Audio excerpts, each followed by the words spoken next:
Tiga kelompok orang yang berdoa kepada Allah Subhanahu wa taala namun doa mereka tidak pernah dikabulkan. Rajulun kanat tahtahu imra'atun sayyi'ah. Rajulun kanat tahtahu imra'atun sayyi'atul khuluqi falam yutallikha. Pertama, seorang laki-laki yang di bawah kekuasaannya terdapat istri yang jelek akhlaknya, namun dia tidak menceraikannya. Wa rajulun kana lahu ala rajulin mal falam yushhid alaihi. Yang kedua, seorang laki-laki yang memiliki harta atas laki-laki lain dan belum disaksikan atasnya. Wa rajulun ata safihan ma lahu wa qad qala Allah azza wa jal wa la tu'tus sufaha amwalakum.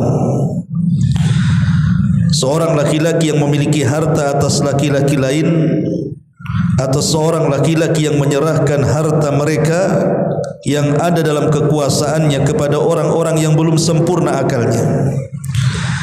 Sementara Allah berfirman, dan janganlah kalian menyerahkan kepada orang-orang yang belum sempurna akalnya harta tersebut. An-Nisa ayat 5. Hadis ini dikeluarkan oleh Imam Hakim dan hadis ini disahihkan oleh Syekh Nasiruddin Al-Albani rahimahullah ta'ala. Memang terjadi silang pendapat tentang derajat hadis ini.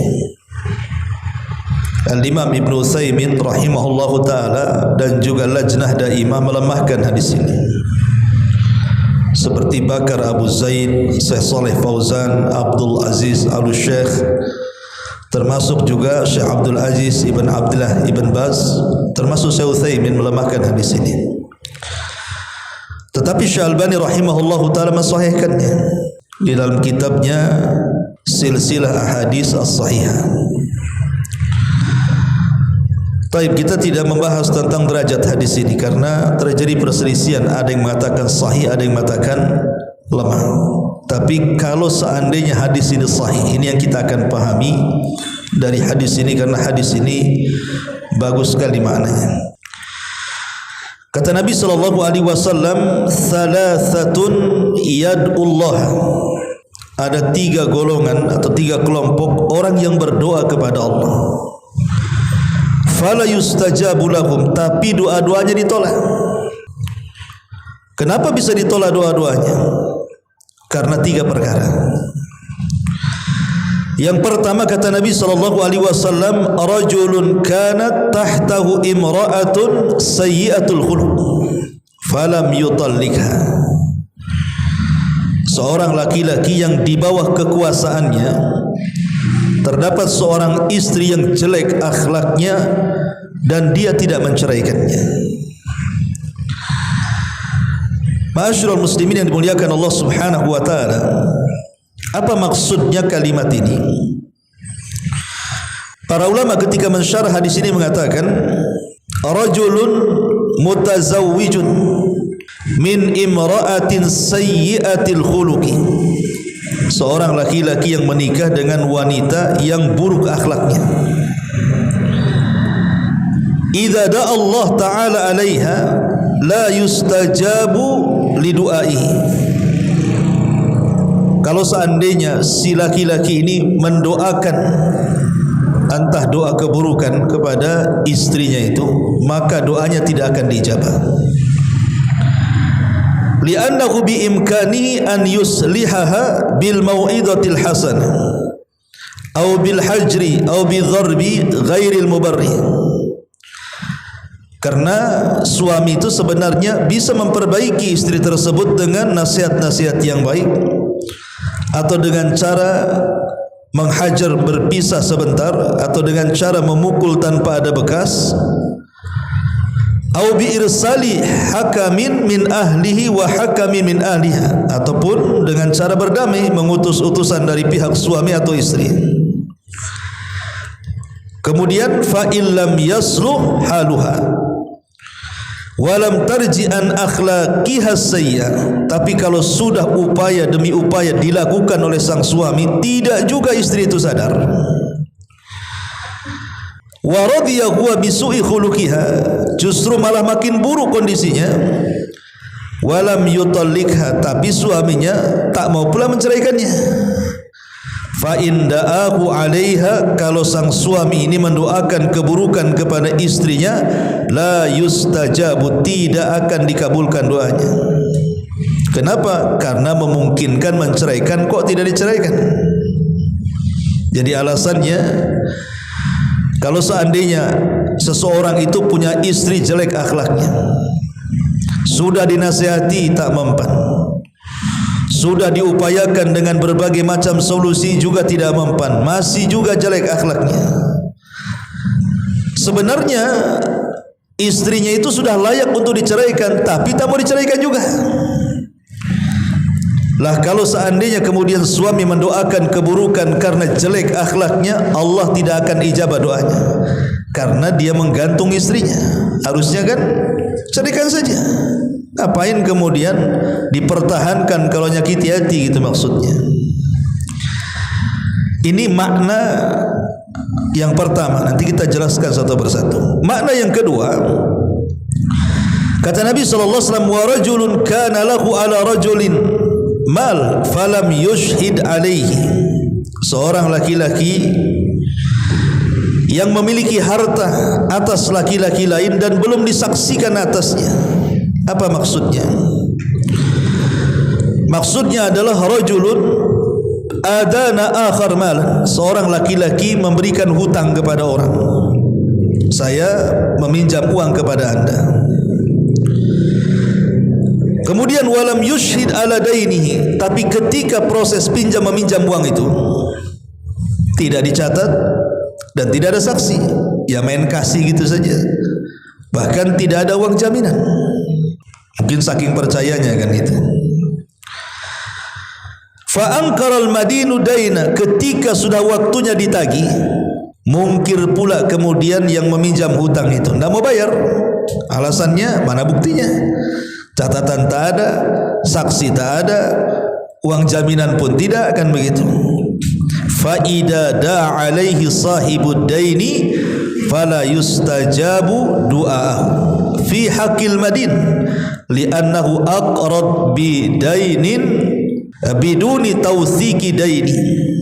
Kalau seandainya saya marah gara-gara anda tidak mau bayar hutang, kemudian saya mendoakan jelek, maka doanya tidak akan dikabulkan. Kenapa? Salah sendiri. Kenapa ketika meminjamkan hutang tidak dicatat? Ketika meminjamkan hutang tidak disaksikan dan tidak ada barang jaminan. Berarti yang salah itu yang utangi, bukan yang utang, kan begitu. Walaupun sama-sama salah, yang utangi kita mau bayar kan, tapi alasannya, buat apa saya bayar? Mana buktinya? Jadi kalau saya pemilik uang mendoakan doa buruk karena anda ini tak mau bayar, tidak akan dikabulkan doanya. Kemudian ini makna yang kedua. Yang ketiga, kata Nabi SAW, wa rajulun ata safihan malahu wa qad qala Allah azza wa jalla wa la tutus sufaha amwalakum. Dan seorang laki-laki yang menyerahkan harta mereka yang ada dalam kekuasaannya kepada orang yang belum sempurna akalnya, sementara Allah berfirman, dan janganlah kalian menyerahkan harta orang-orang yang belum sempurna akalnya kepada mereka. Apa maksudnya? Maksudnya adalah rajulun atas safihan malahu. Pamannya antum punya harta, kemudian antum punya anak belum balik atau sudah balik, tapi dia tidak bisa bermuamalah dengan hartanya, malah dihambur-hamburkan, dibuat maksiat, mabuk dan begitu seterusnya. Atau antum punya istri, istrinya itu tidak pandai pegang uang, dikasih uang berapa saja ludas, tahu untuk apa? Mubazir, ya. Kemudian antum kasih. Setelah dikasihkan hartanya, ludes hartanya, sakit hati kita. Kemudian kita mendoakan mereka keburukan, tidak akan dikabulkan. Salah sendiri, udah tahu dia tidak bisa mengelola harta, antum kasih pula. Karena ini melanggar firman Allah Subhanahu wa taala, "Wala tu'tus sufaha amwalakum." Janganlah kalian menyerahkan harta-harta kalian kepada orang yang tidak sempurna akalnya. Berarti kita melanggar firman Allah kan? Kalau kita mendoakan keburukan, tidak akan diijabah. Ini makna secara global hadis yang kita akan bahas. Taib yang pertama, ma'asyiral muslimin yang dimuliakan Allah Subhanahu wa taala. Terkadang ada manusia itu diuji oleh Allah Subhanahu wa taala dengan jeleknya pasangan. Padahal ada hadis Nabi sallallahu alaihi wasallam mengatakan, arba'un min sa'adatid dunya. Ada 4 perkara termasuk kebahagiaan dunia. Jadi antum kalau punya 4 perkara bahagia dunia antum. Ini bukan cerita akhirat, cerita dunia. Kata Nabi sallallahu alaihi wasallam, al-mar'atu salihah. Ketika antum punya pasangan yang baik, istri yang salihah, pasti kita bahagia. Yang kedua, al-maskan al-wasi', tempat tinggal yang luas. Makanya orang kalau bangun rumah itu dihabiskan tuh tanahnya biar lapang dalamnya kan itu. Karena memang lapangnya rumah itu juga kebahagiaan. Daripada sempit, sudah sempit lemari semua isinya. Antum sedang jualan mebel atau apa? Isinya lemari semua. Ya. Kemudian juga yang ketiga, kata Nabi sallallahu alaihi wasallam, al-jarus salih, tetangga baik.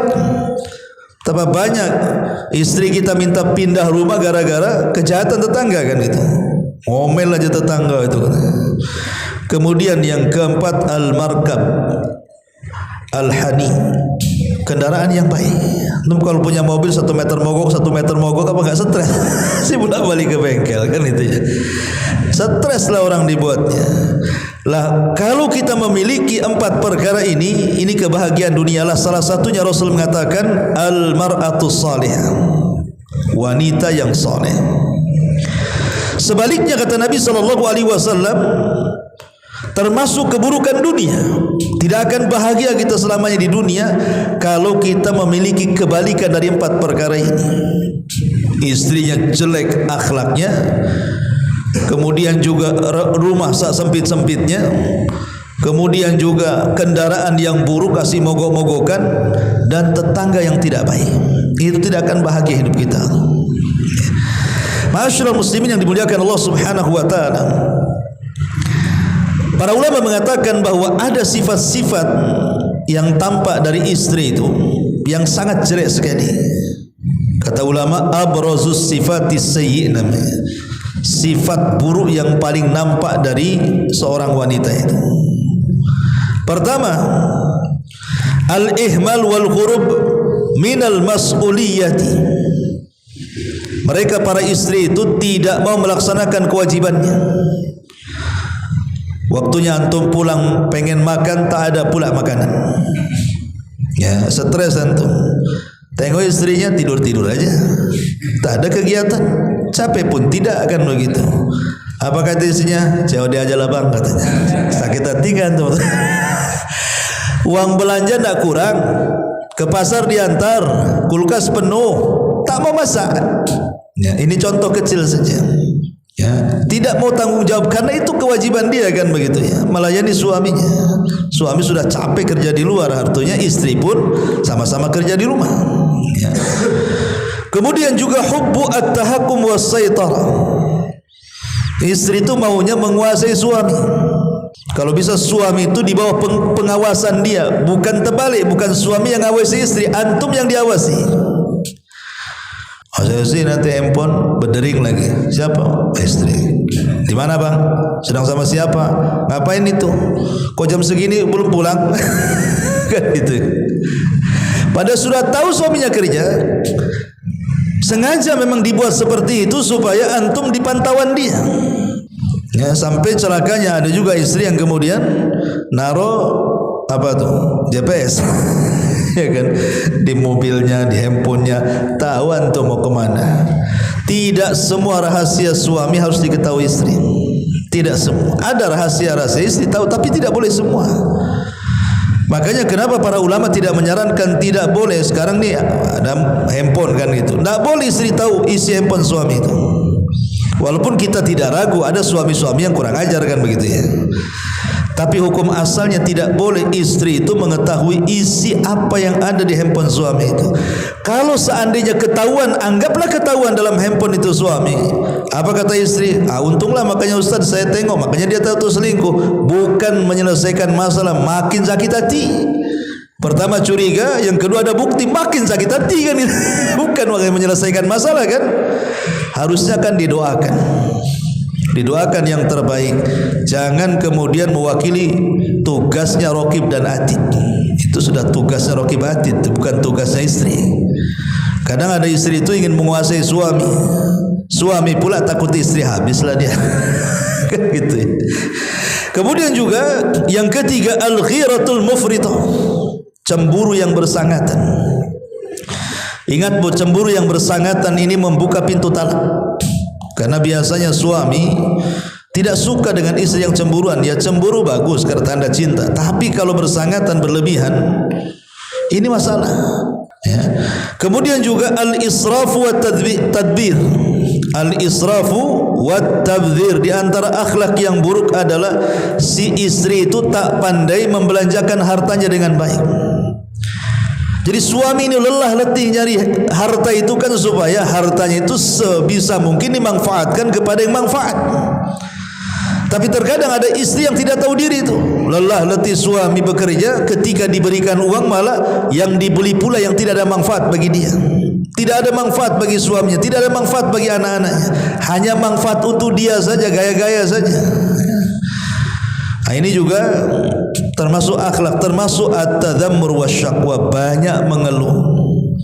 Mengeluhnya itu banyak kali. Bang, sebelah itu dan naik itu rumahnya. Kita ini kok enggak naik-naik. Kan itu. Ya. Jadi ada orang-orang ihtimam bil madahir. Ada istri itu yang tipenya itu hanya menampakkan casingnya saja. Kalau bisa pengen pakaiannya bagus. Ya nampaknya sudah syar'i. Betul istri antum sudah hijrah. Tapi yang dipikirkan itu hanya pakaian saja. Ada cadar bagus beli, ada nikob bagus beli, ada pakaian syar'i beli. Udah setumpuk satu lemari, kalau bisa dua lemari. Tidak mungkin juga sekali pakai 5 rangkap kan gitu ya. Ngapain juga kan gitu. Tapi ada kemudian yang sudah hijrah saja, terkadang yang diperhatikan itu hanya pakaian saja. Hijrah yang sesungguhnya itu sebenarnya hijrah hati dulu. Karena casing itu buat apa? Allah kan tidak memandang. Innallaha la yanzuru ila suwarikum wala ila amwalikum walakin yanzuru ila qulubikum wa amalikum. Kalau ingin hijrah, jangan casing saja. Karena Allah tidak pernah memandang rupa kalian, tidak pernah memandang harta kalian, yang Allah pandang hati dan amalan kalian. Ini yang harusnya ditampakkan, hati dan amalannya lebih baik lagi. Bukan pakaiannya. Pakaian itu satu dari sekian hijrah. Tapi itu bukan tujuan. Ya, karena itu yang banyak gitu ya. Termasuk juga al-ghurur wa takabbur. Merasa sombong, kadang-kadang istri merasa sombong akhirnya tidak menghargai suaminya. Mungkin kendalanya karena pendidikannya lebih tinggi, atau mungkin dia lebih kaya, atau gajinya lebih tinggi. Suaminya pula ya pas-pasan, pendidikannya pas-pasan, penghasilannya pas-pasan, cara berpikirnya pas-pasan. Akhirnya kemudian istri merasa sombong. Ini bahayanya kalau sudah seperti ini. Ya, ma'asyiral muslimin yang dimuliakan Allah Azza wa Jalla, dan yang seperti ini adalah ujian bagi laki-laki. Syekh Utsman Khamis pernah ditanya, Syekh, bagaimana kalau seandainya seorang suami itu punya istri yang buruk akhlaknya? Apakah dia harus bersabar ataukah harus menceraikannya? Maka Syekh mengatakan asalnya adalah sabar. Antum kalau sabar itu lebih baik. Tapi kalau seandainya tidak bisa sabar, maka menceraikan tidak ada masalah, karena sudah ada alasan menceraikannya. Kalau memang dia buruk sekali akhlaknya akan begitu. Dinasihati tak mempan, bahasa Jawanya dikandani-ngandani gitu ya. Terbalik dia, ya, diserang malah nyerang gitu ya. Ada istri-istri yang keras kepala, yang susah dinasihati dengan cara apapun. Ada model-model istri yang seperti ini, lisannya jahat, ucapannya kotor, tidak punya akhlak dan begitu seterusnya. Maka kata beliau, tidak masalah menceraikan, tapi kalau antum mau sabar dengan kondisi mereka, maka itu lebih baik. Ya, tapi ya gitu, hari-hari jantungan jadinya lah, was-was saja jadinya bawaannya kan. Ya, tapi kalau diceraikan pun tidak ada masalah, karena terkadang cerai itu solusi. Daripada kemudian antum hidup dengan istri seperti itu, antum tidak bahagia, lalu apa tujuan rumah tangga? Gak kecapai sama sekali mawaddah warahmah itu, tidak ada sama sekali. Ini yang pertama. Lah kalau kita melihat hadis ini, anggaplah hadis ini kita mengambil pendapat Syekh Albani yang mensahihkan hadis ini. Jadi kalau antum diuji kemudian punya istri yang jahat, jelek akhlaknya, yang sudah layak diceraikan, tapi antum tidak mau menceraikannya dengan alasan masih sabar. Jadi kalau antum sakit hati dengan istri kemudian mendoakan buruk kepada istri itu, maka tidak akan dikabulkan doanya. Tidak akan dikabulkan berdasarkan zahir hadis ini. Ini yang pertama. Kemudian yang kedua, bicara masalah hutang piutang, ikhwan. Kita tahu bahwa hutang piutang ini perkara yang dibolehkan dalam Islam hakikatnya, tetapi murni soal sosial. Jadi kalau antum menghutangi seseorang itu sebuah amal kebaikan, karena menolong orang kan, wa ta'awanu 'alal birri wat taqwa kan, salinglah tolong menolong di atas kebaikan dan ketakwaan. Apalagi orang yang berhutang itu berhajat dan mendesak, umpamanya untuk sewa rumah, kalau tidak dia tidak bisa tidur di rumah, umpamanya kalau tidak beli makan dia tidak makan. Kita lebih berpahala lagi menolong mereka kan itu, walaupun atas nama hutang. Tapi masalahnya adalah di pihak orang yang berhutang. Di pihak orang yang berhutang. Kata Nabi SAW dalam sebuah hadis, ingat bahwa ada seorang sahabat datang kepada Rasul dan mengatakan, ya Rasulullah, ara'aita in qutiltu fi sabilillah. Bagaimana pendapatmu kalau seandainya aku berperang di jalan Allah dan aku mati syahid? Apakah dosa-dosaku akan diampuni? Maka Nabi SAW mengatakan, ya, in qatalta fi sabilillah wa anta sabirun muhtasibun muqbil ghairu mudbir illa dain, kata Rasul. Kalau engkau memang betul-betul berperang di jalan Allah dan engkau sabar mengharap pahala Allah, tidak lari dari peperangan, maka dosa-dosamu akan diampuni kecuali kau punya hutang. Kecuali kau punya hutang. Lihat, semua dosa orang yang mati syahid digugurkan kecuali hutang. Makanya satu hari Nabi SAW diminta untuk menyalatkan jenazah orang yang punya hutang. Jenazah ini tinggal nyolatkan saja karena sudah dimandikan, dikafankan dan sudah siap disolatkan. Tapi Nabi SAW mengatakan, apakah dia punya hutang? Orang-orang mengatakan, ya, dia punya hutang 2 dinar. Maka kemudian Rasul mengatakan, aku tidak akan menyolatkan dia, tapi kalian solatkanlah dia.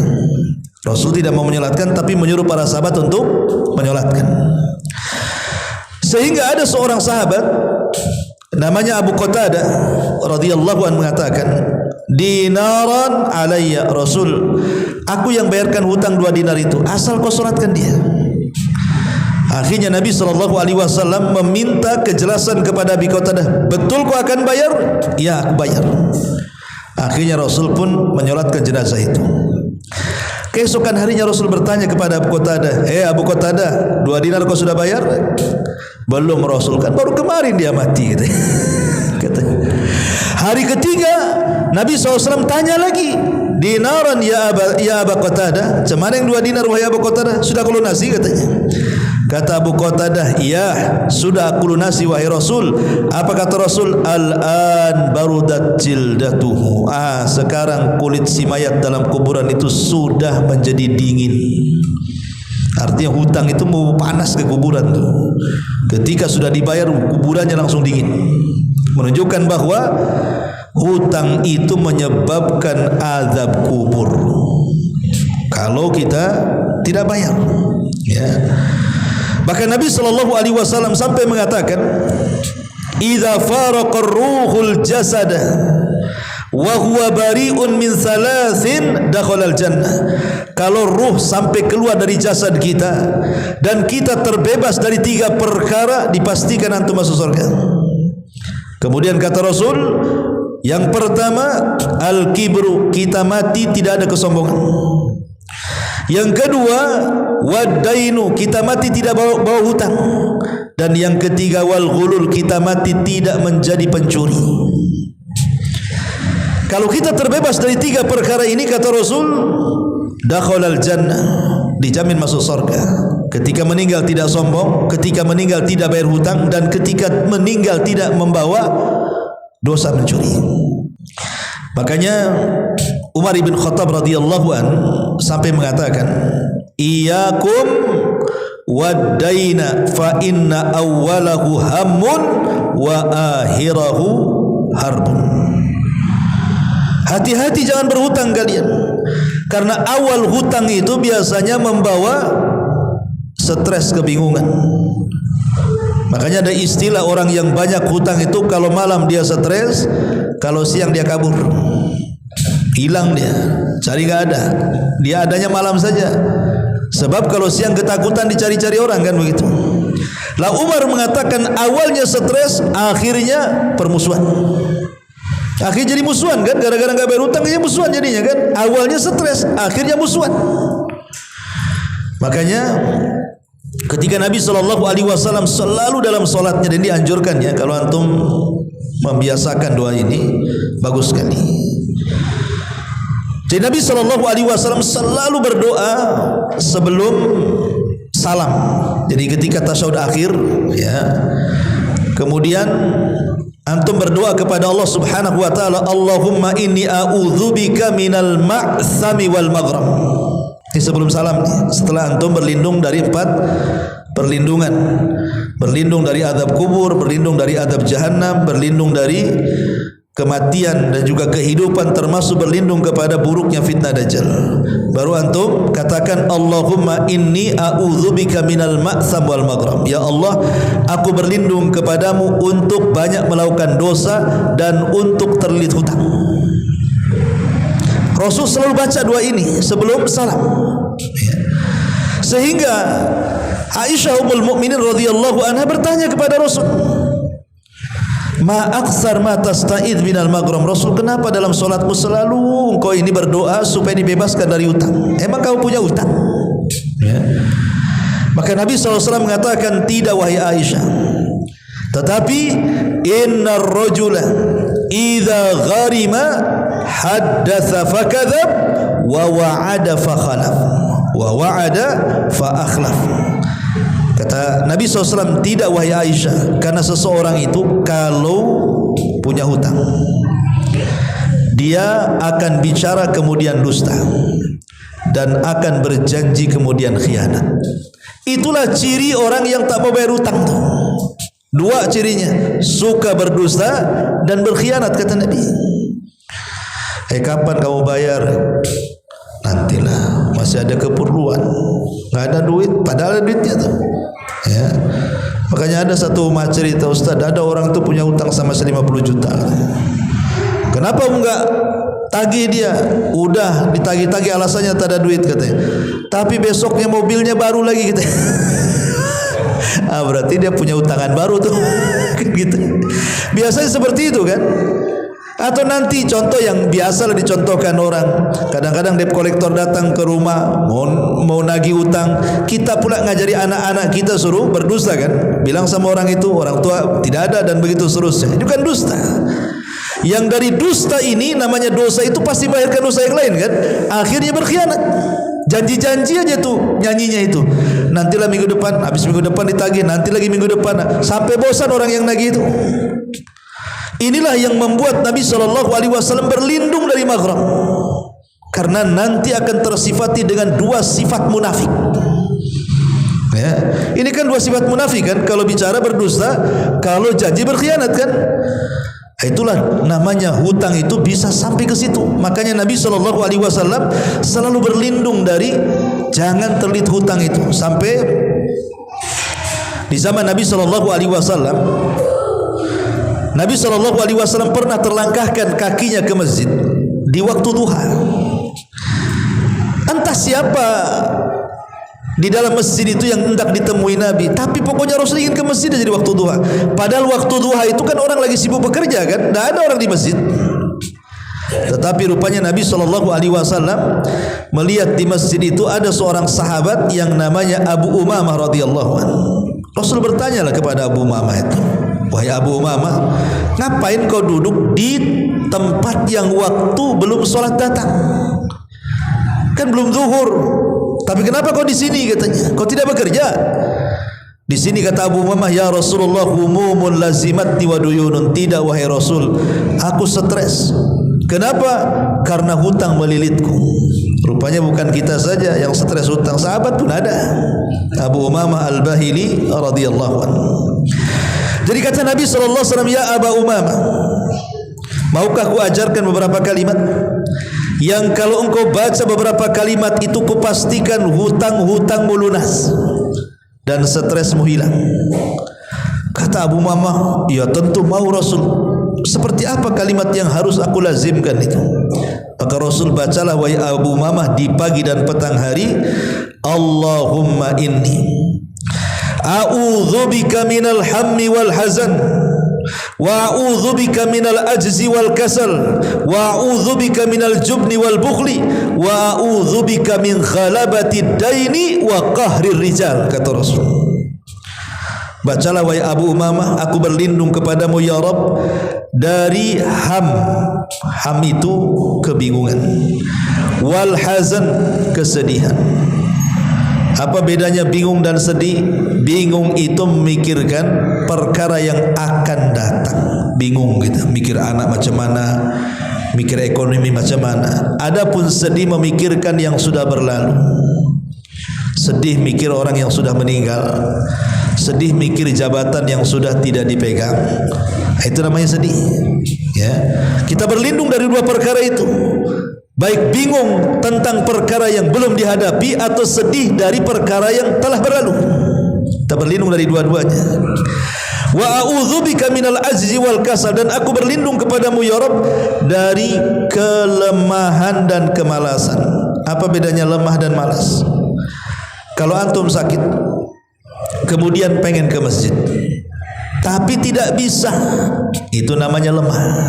Pengen ke masjid tapi tak bisa karena sakit.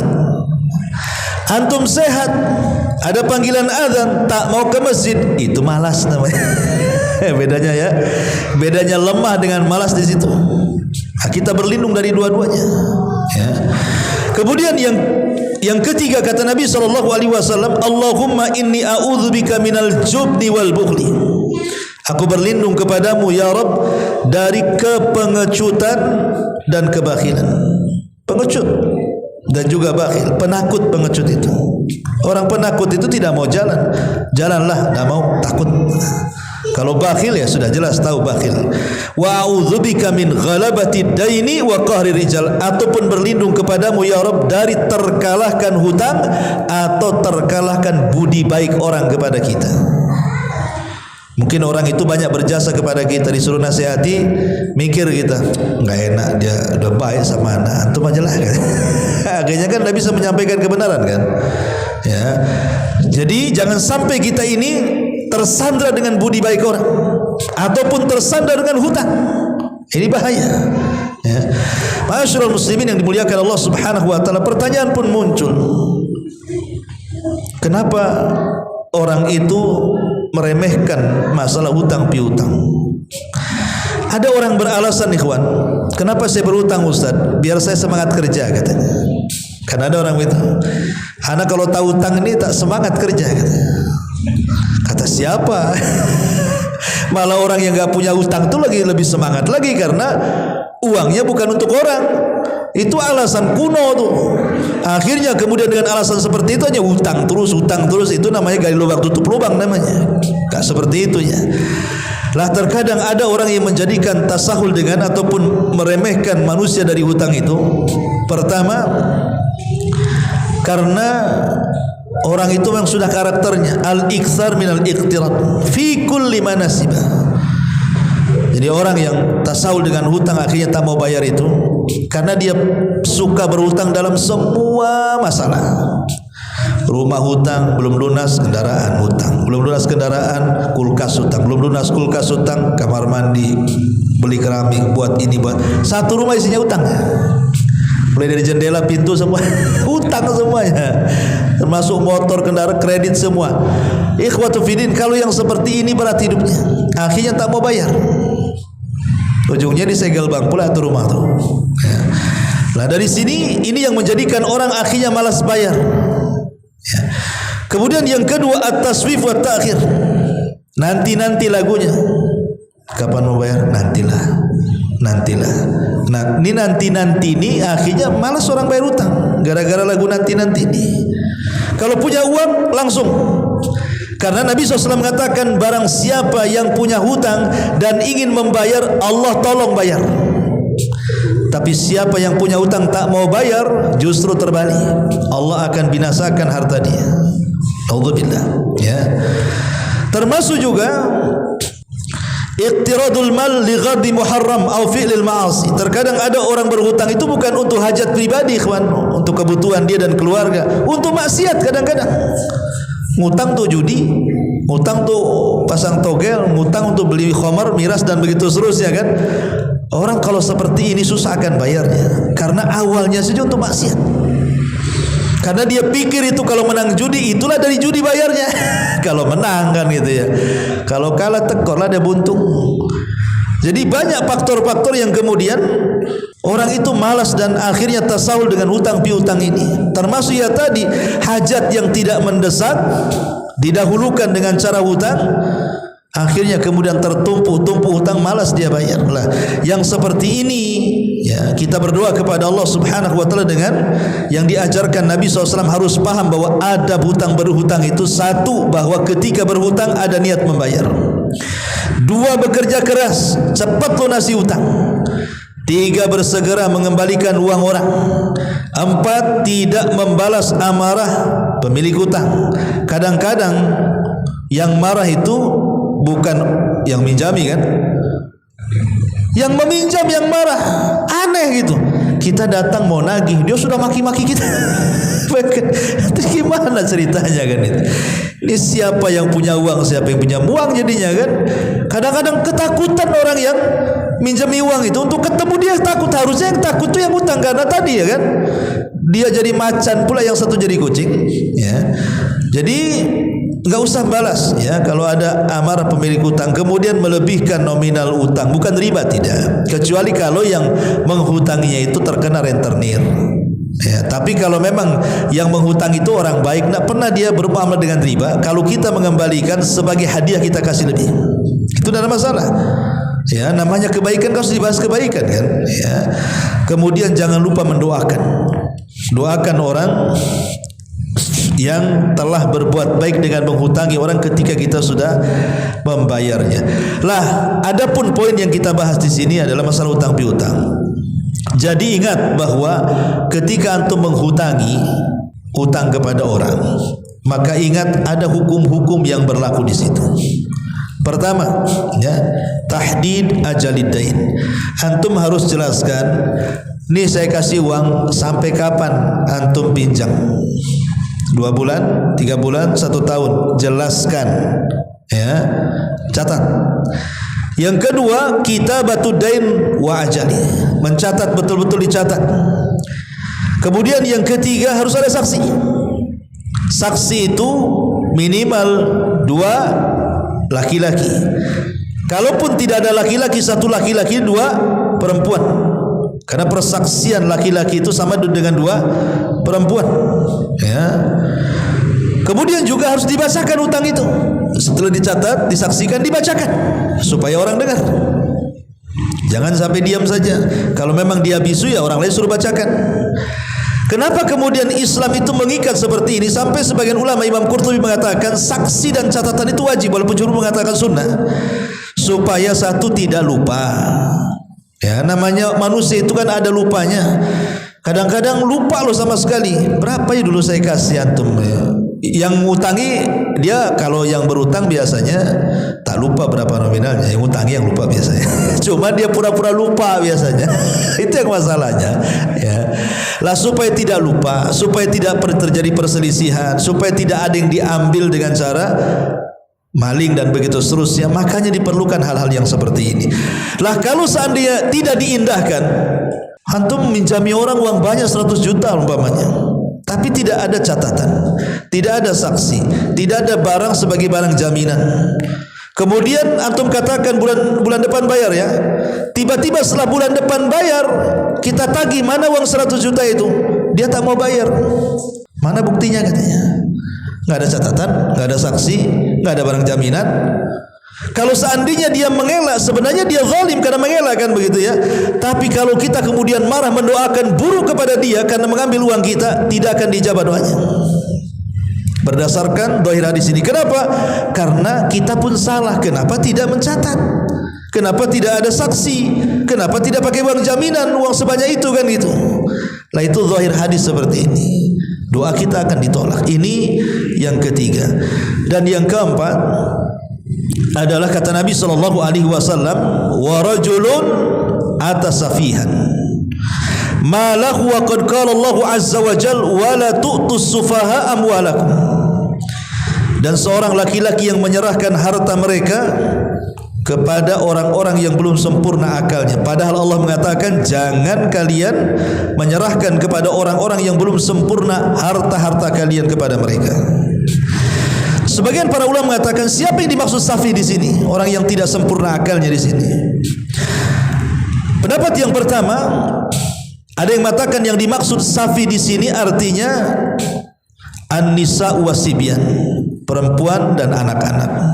Pokoknya antum punya istri, dia tak pandai mengelola harta, diberi uang berapa saja ludes, entah untuk apa. Ini berarti nggak berakal perempuan itu. Ataupun anak-anak, ya, anak-anak yang belum bisa mengelola harta, antum kasih banyak pula.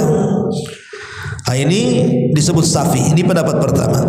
Pendapat yang kedua maksudnya adalah anak-anak yatim.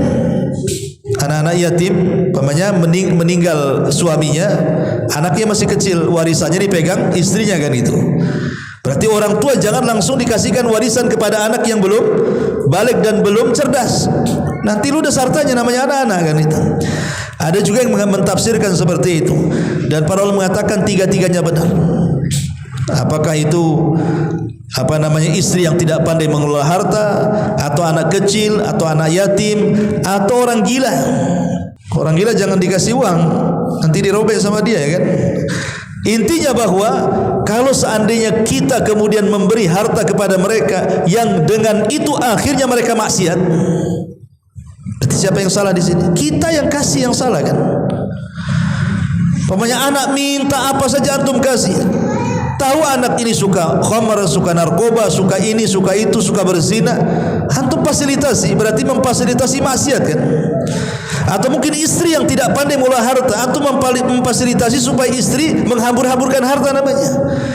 Kalau kemudian kita sakit hati setelah hartanya habis karena mereka gunakan untuk maksiat, antum akhirnya berdoa keburukan kepada mereka, zahir hadis tidak akan diijabah. Karena kita yang salah, melanggar firman Allah Subhanahu wa taala, wala tu'tus sufaha amwalakum. Janganlah kalian memberi orang-orang yang kurang akal itu harta-harta kalian. Makanya sebelum kemudian memberikan harta kepada orang-orang yang kita anggap safi itu, terlebih dahulu didik mereka. Didik dengan agama. Karena hanya pendidikan agama itu, ikhwan, anak kita itu akan cerdas mengolah harta orang tuanya.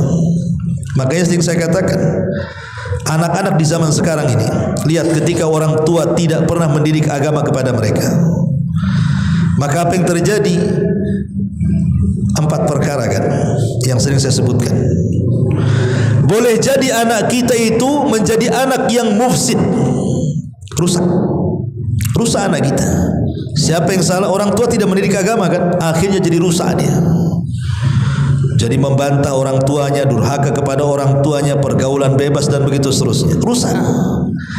Yang kedua, bisa saja anak kita itu jadi mudmir. Mudmir itu kecanduan maksiat, kecanduan khamr. Dia pula gembongnya. Ya. Atau yang ketiga, selain daripada mufsid kemudian mudmir, atau boleh jadi dia rusak agamanya. Mudil, sesat agamanya, keyakinannya sesat dia akhirnya kan, karena tidak diajari agama. Akhirnya mungkin anaknya pengen belajar agama, asal cari guru, rupanya gurunya sesat, sesatlah dia. Atau sama sekali tidak mau belajar agama, karena orang tuanya tidak pernah mengajarkan agama, sampai besar tidak mau, dia nggak peduli dengan agama, dan ini bahaya. Ataupun dia syadza, boleh jadi tingkah laku seksualnya menyimpang, entah ikut LGBT akhirnya kan, masuk ke homoseksual, ke lesbi, transgender atau apa namanya kan, itu karena tidak ada pendidikan agama. Lah ketika kemudian anak itu tidak ada pendidikan agama, akhirnya mereka jadi safi. Safi itu jadi bodoh jadinya akalnya. Lah ketika kemudian mereka jahil, kita kasih harta kepada mereka, harta ini tidak akan manfaat karena mereka pasti gunakan untuk maksiat tuh. Lah kalau kemudian orang tua merasa menyesal karena sudah memberikan harta dan hartanya dihambur-hamburkan, kemudian kita sakit hati dan mendoakan keburukan kepada mereka, tidak akan dikabulkan doanya.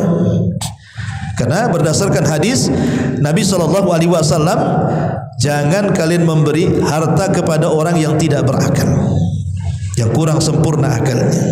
Ya. Ma'asyiral muslimin yang dimuliakan Allah Azza wa Jalla, 3 perkara. Tetapi ini bagi yang mensahihkan hadis ya. Yang saya jelaskan ini bagi yang mensahihkan hadis ini.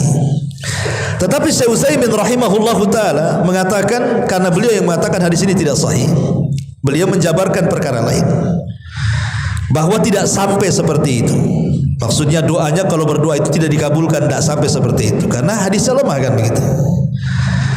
Karena contoh umpamanya seorang wanita yang buruk akhlaknya, kalau buruk akhlaknya maksudnya itu mungkin hanya ya mungkin lisannya kurang bagus, mungkin dia malas melayani hak suaminya, kan bisa dinasihati, bisa dinasihati. Kecuali kalau seandainya memang buruk agamanya, gak mau sholat kan itu, atau buruk kehormatannya, selingkuh dan lain sebagainya, ya tinggal diceraikan saja kan. Tapi bukan berarti menghalangi doa-doa tidak dikabulkan. Yang kedua, begitu juga gara-gara tidak bawa saksi ketika hutang piutang tidak dikabulkan, karena Rasul pun pernah satu hari dalam muamalah itu tidak pakai saksi. Contoh mamanya, satu hari Nabi SAW dia hendak membeli seekor kuda dari Arab Badui. Sudah dililan harga tuh sebenarnya Arab Badui dengan Nabi itu. Harga kudamu berapa? Sekian. Deal oke, kata Nabi. Besok kau bawa kudanya, aku bawa uangnya, kata Nabi. Akhirnya Nabi menunggu di tempat transaksi itu, si Badui ini tak datang dengan kudanya. Rupanya kuda itu sudah dijual sama orang yang lebih tinggi daripada tawaran Nabi. Padahal sudah ada akad tuh. Ya, padahal nggak boleh kalau sudah ada akad, dibatalkan dulu akadnya kan itu. Baru dijual sama orang kalau tak jadi. Anda karena ada yang menawar lebih tinggi, dijual sama orang lain, dasar Badui. Datang kepada Nabi, kata Nabi, mana kudamu? Kau kan kemarin bilang mau dijual dan kita sudah deal-dealan. Saya sudah bawa uang, mana kudamu? Apa kata Badui tadi? Mana ada, aku janji, katanya. Ingkar dia. Nggak ada, mana saksinya, katanya. Tak ada saksi, katanya. Akhirnya kemudian ada seorang sahabat namanya Khuzaimah ibn Thabit radhiyallahu anhu. Khuzaimah ibn Thabit, dia mengatakan kepada Nabi, saya saksinya. Kata Rasul, kenapa kau jadi saksi? Kau kan tak hadir kemarin waktu transaksi. Saksi itu harus melihat. Kamu nggak ada kemarin, kenapa kau mau jadi saksi, katanya. Kata Khuzaimah bin Thabit, ya Rasul, kalau aku lo membenarkan kabar dari langit, ya, bagaimana aku tidak membenarkan kabar dari bumi? Pasti kau yang benar, dia yang dusta. Maka dari situlah Rasul menjadikan Khuzaimah itu sama dengan 2 persaksian tuh, saksinya. Artinya kan Rasul ketika transaksi dengan Arab Badui kan tidak pakai saksi kan. Ya, dari sini menunjukkan bahwa ya seolah-olah hadis ini juga akan bertentangan dengan masalah hadis ini. Jadi tidak sampailah kemudian doanya tidak dikabulkan begitu. Begitu juga yang terakhir gitu ya, masalah orang yang berikan harta kepada orang safi. Jadi tergantung penafsiran. Kalau yang mensahihkan hadis ini ya memang tidak akan dikabulkan. Tapi bagi yang melemahkan hadis ini maka tidak sampai ke situ.